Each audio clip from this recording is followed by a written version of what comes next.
जय हिंद बच्चों, स्वागत है आपका हमारे सन्नी कंप्यूटर में। आज का जो हमारा टॉपिक है वह है एक्सेल में प्रयोग होने वाले जो शॉर्टकट की होते हैं उसके बारे में हम लोग जानेंगे। जो एक्सेल में किस तरह के शॉर्टकट की का प्रयोग किया जाता है, ठीक है। जैसे वर्कबुक खोलने के लिए, वर्कबुक बंद करने के लिए बहुत सारे शॉर्टकट की होती हैं जो एग्जाम में पूछे भी जाते हैं, ठीक है। तो उन सभी शॉर्टकट की को हम लोग देखेंगे एक्सेल से संबंधित, जो किस शॉर्टकट की से कौन सा काम होता है, ठीक है।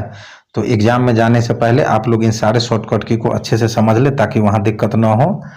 चलिए बिना देरी किए शुरू करते हैं हम अपने आज के इस टॉपिक को, जो कि हमारा है शॉर्टकट की का टॉपिक एक्सेल से रिलेटेड, ठीक है। तो हमारा सबसे पहला शॉर्टकट की जो है वह है कंट्रोल एन, यानी कंट्रोल एन के द्वारा हम लोग नया वर्कबुक खोलते हैं, ठीक है। दूसरा है हमारा कंट्रोल ओ, तो कंट्रोल ओ से हम लोग पहले से बनाए गए वर्कबुक को खोलते हैं यानी कि ओपन करते हैं।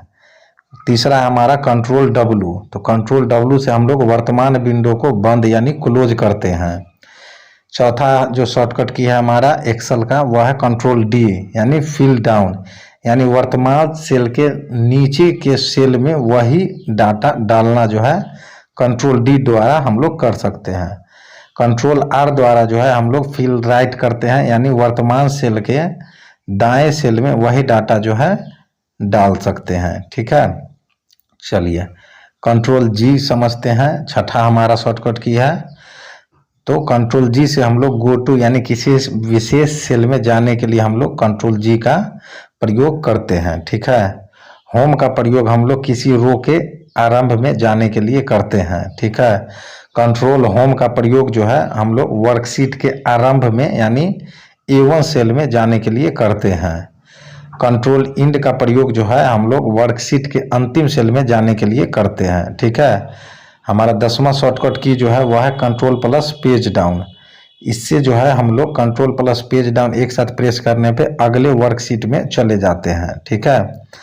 11वां हमारा जो शॉर्टकट की है वह है कंट्रोल प्लस पेज अप, यानी पिछले यानी प्रीवियस वर्कशीट में जाने के लिए।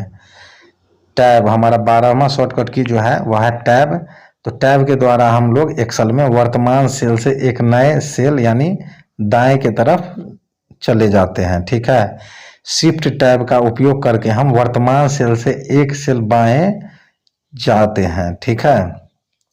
कंट्रोल टैब के द्वारा हम लोग एक वर्कबुक से दूसरे वर्कबुक में जाते हैं। जी हाँ, कंट्रोल टैब शॉर्टकट की का उपयोग हम लोग एक वर्कबुक से दूसरे वर्कबुक में जाने के लिए करते हैं, ठीक है। एरो की का प्रयोग जो है 15वां शॉर्टकट है हमारा एरो की, तो वर्तमान सेल से एक सेल दाएं बाएं या ऊपर नीचे जाने के लिए हम लोग एरो की का प्रयोग करते हैं, ठीक है। हमारा 16वां शॉर्टकट की जो है वह है हमारा इंटर, ठीक है। तो वर्तमान सेल से एक सेल नीचे जाने के लिए हम लोग इंटर बटन का प्रयोग करते हैं, ठीक है। अल्ट इंटर जो हमारा शॉर्टकट की है उसका प्रयोग हम लोग उसी सेल में एक नई लाइन स्टार्ट करने के लिए हम लोग अल्ट इंटर का प्रयोग करते हैं, ठीक है। कंट्रोल स्पेस बार का उपयोग जो हम लोग करते हैं वह वर्तमान सेल के पूरे कॉलम को सिलेक्ट करने के लिए करते हैं, ठीक है। हमारा अगला जो शॉर्टकट की है वह है शिफ्ट प्लस स्पेस बार, तो इसका प्रयोग हम लोग वर्तमान सेल के पूरे रो को सिलेक्ट करने के लिए करते हैं, ठीक है। हमारा अगला जो शॉर्टकट की है वह है इक्वल टू, ठीक है। तो इक्वल टू का जो है हम लोग प्रयोग करते हैं फार्मूला का आरंभ करने से पहले, ठीक है। एक्सेल में जब भी कोई फार्मूला लिखा जाता है तो वह इक्वल टू के बाद ही लिखा जाता है, ठीक है। चलिए हमारा 21वां जो शॉर्टकट की है अल्ट प्लस प्लस, तो उसका उपयोग हम लोग ऑटो सम डालने के लिए करते हैं, ठीक है। 22वां हमारा शॉर्टकट की है कंट्रोल प्लस टी, इसका उपयोग हम लोग वर्तमान सेल में टेबल डालने के लिए करते हैं, ठीक है। हमारा अगला जो है शॉर्टकट की वह है कंट्रोल प्लस 1, यानी फॉर्मेट सेल डायलॉग बॉक्स खोलने के लिए हम लोग कंट्रोल प्लस 1 का प्रयोग करते हैं, ठीक है। शिफ्ट प्लस F11 का प्रयोग जो है हम लोग वर्कबुक में नया वर्कशीट डालने के लिए करते हैं, ठीक है। और F2 का प्रयोग जो है हम लोग सेलेक्ट किए गए सेल को एडिट करने के लिए करते हैं। ठीक है, तो दोस्तों ये थे हमारे एक्सेल से संबंधित कुछ महत्वपूर्ण शॉर्टकट की, जिसको आप लोग को अच्छे से प्रैक्टिस करके एग्जाम में जाना है, ताकि वहां आप लोगों को इस तरह के प्रश्न में दिक्कत न हो। ठीक है, आप लोग इसको अच्छे से प्रैक्टिस करेंगे सारे शॉर्टकट की को, तो आपको अच्छे से याद हो जाएंगे। ठीक है, और उन्हें समझ भी पाएंगे।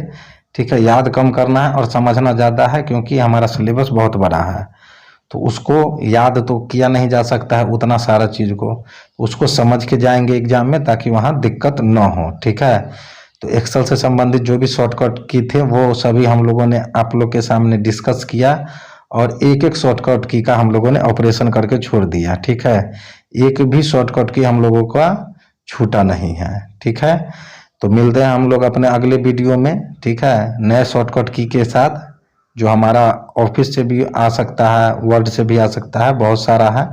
तो देखते हैं अगला हमारा जो वीडियो होता है वह किस शॉर्टकट की पे बनता है, और मिलते हैं हम लोग अपने अगले वीडियो में। तब तक के लिए जय हिंद, जय भारत।